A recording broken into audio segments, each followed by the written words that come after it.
Olá, chegamos ao último item do capítulo 13 do primeiro volume do Capital.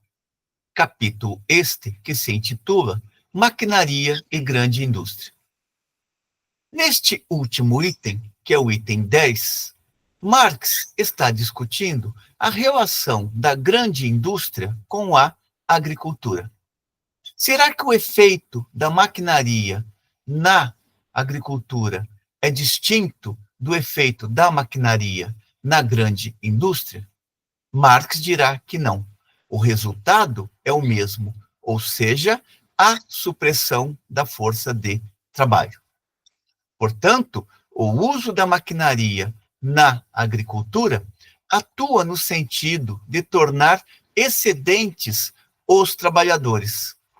Observa ele, por exemplo, que nos condados de Cambridge e Suffolk, a área de terras cultivada ampliou-se muito nos últimos 20 anos, enquanto a população rural, no mesmo período, diminuiu não só relativa, mas absolutamente. Portanto, onde a maquinaria entra, a sua tendência é suprimir trabalho vivo. Prossegue Marx observando que na esfera da agricultura, a grande indústria atua de modo mais revolucionário à medida que aniquila o baluarte da velha sociedade. No caso aqui, a velha sociedade era a sociedade feudal. Suprime-se com isso o camponês, substituindo-o pelo trabalhador assalariado. As necessidades de revolucionamento social e as antíteses do campo são, assim, niveladas às da cidade. Portanto, passa a haver também um proletariado rural, e não apenas um proletariado urbano, uma vez que o trabalhador rural passa a se subordinar diretamente também ao capital ou à lógica da acumulação capitalista.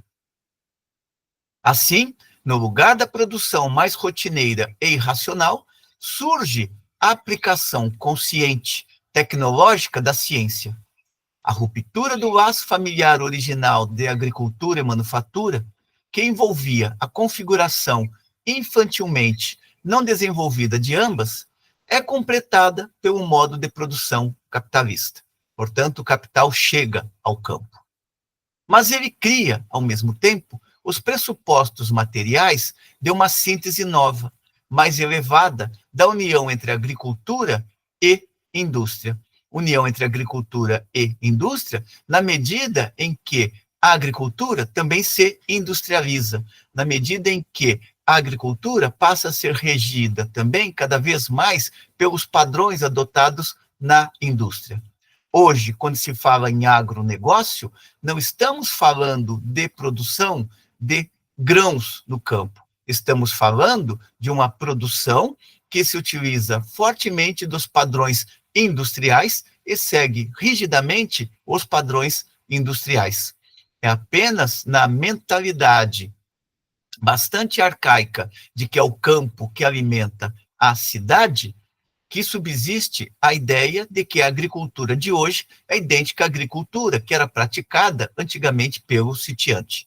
Assim, a ruptura do laço familiar original de agricultura e manufatura, que envolvia a configuração infantilmente não desenvolvida de ambas, é completada pelo modo de produção capitalista.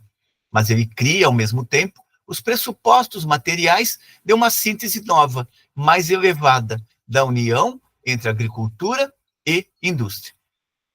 Desse modo, observará Marx, com a preponderância crescente da população urbana em grandes centros, a produção capitalista acumula a força motriz histórica da sociedade, mas perturba o metabolismo entre homem e terra, isto é, o retorno dos componentes da terra consumidos pelo homem, sob forma de alimentos e vestuário, à terra, portanto, a eterna condição natural de fertilidade permanente do solo.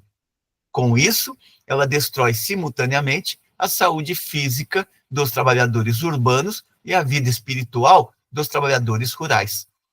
Portanto, não é apenas uma penetração do capital no campo. A penetração do capital no campo também produz problemas que hoje são tratados como questões ecológicas. Marx está vendo aqui como que, quando o capital chega ao campo, ele degrada as condições ambientais, uma vez que passa a haver uma superexploração também do solo, uma superexploração cada vez mais intensiva do solo, garantida pela utilização da ciência. Para Marx, tanto na agricultura quanto na manufatura, a transformação capitalista do processo de produção aparece, ao mesmo tempo, como martirológio dos produtores, o meio de trabalho como um meio de subjugação, exploração e pauperização do trabalhador, a combinação social dos processos de trabalho como opressão organizada de sua vitalidade, liberdade e autonomia individuais. Portanto, os efeitos que a maquinaria tem no espaço urbano são estendidos negativamente também para o espaço rural, degradando as condições de existência do trabalhador. A dispersão dos trabalhadores rurais em áreas cada vez maiores quebra, ao mesmo tempo, sua capacidade de resistência, enquanto a concentração aumenta a dos trabalhadores urbanos. Aqui Marx está colocando que a dispersão dos trabalhadores rurais era um impedimento para a sua organização, tanto sindical como também organização política. Assim como na indústria citadina, na agricultura moderna, o aumento da força produtiva e a maior mobilização do trabalho são conseguidos mediante a devastação e o empesteamento da própria força de trabalho. E cada progresso da agricultura capitalista não é só um progresso na arte de saquear o trabalhador, mas, ao mesmo tempo, na arte de saquear o solo, pois cada progresso no aumento da fertilidade por certo período é simultaneamente um progresso na ruína das fontes permanentes desta fertilidade. Ora, na medida em que se explora intensivamente o solo, sobretudo forçando este solo a aumentar a produtividade, se degrada as condições fundamentais para a existência do ser social, que é a terra. Se esse ser não conseguir produzir alimentos, por exemplo, fica comprometida a possibilidade da sua existência biológica. Marx aqui está colocando uma discussão que já apontava no século XIX e que hoje ganha ares novos com a questão ecológica.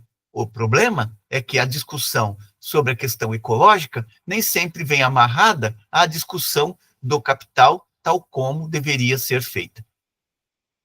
Conclui Marx este pequeno item, dizendo que a produção capitalista só desenvolve a técnica e a combinação do processo de produção social ao minar simultaneamente as fontes de toda a riqueza, a terra e o trabalhador.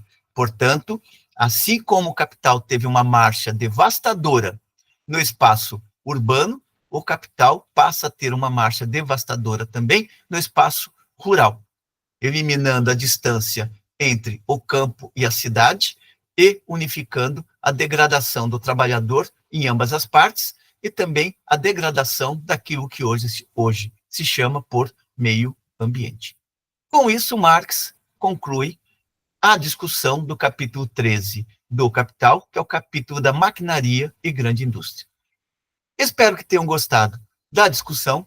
Como sempre, encaminhem suas considerações positivas ou negativas, a fim de que possamos melhorar cada vez mais o nosso trabalho, contribuindo assim com as jovens gerações de estudantes e com as jovens gerações de pesquisadores. Até uma próxima.